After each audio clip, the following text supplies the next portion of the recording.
Abounding in thanksgiving, being enriched in everything. Tayo ay pinagyaman sa lahat ng bagay.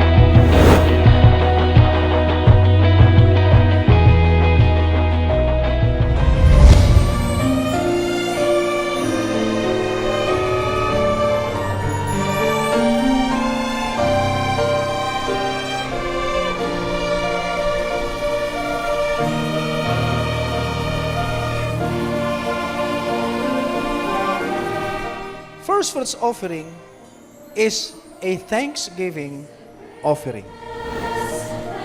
Kapatid, hindi tayo nagre-raise ng funds sa ating mga giving.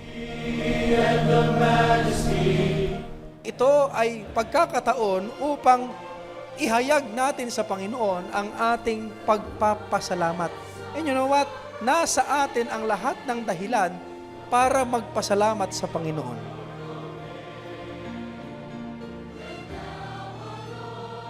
Tama?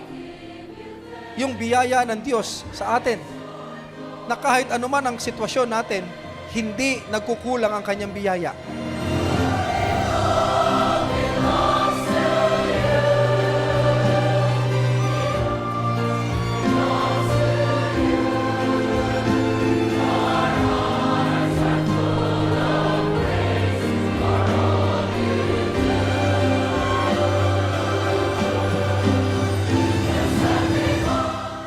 Offer unto God thanksgiving, and pay thy vows unto the Most High. So hindi lang ito pag-awit, hindi lang ito, Panginoon, thank you, but an offering. Kung i-rundown ko sa inyo lahat ng mga bagay na dapat na ipagpasalamat, mga kapatid, kukulangin oras natin. Nabanggit ko na kayo na yung isa, biyaya ng Panginoon, kaligtasan, ministry. Meron tayong pagkakataon na makapaglingkod sa Panginoon, being enriched in everything to all bountifulness, which causeth through us thanksgiving to God. And let the peace of God rule in your hearts, to the which also ye are called in one body, and be ye thankful. Sabi sa Thessalonians, in everything give thanks.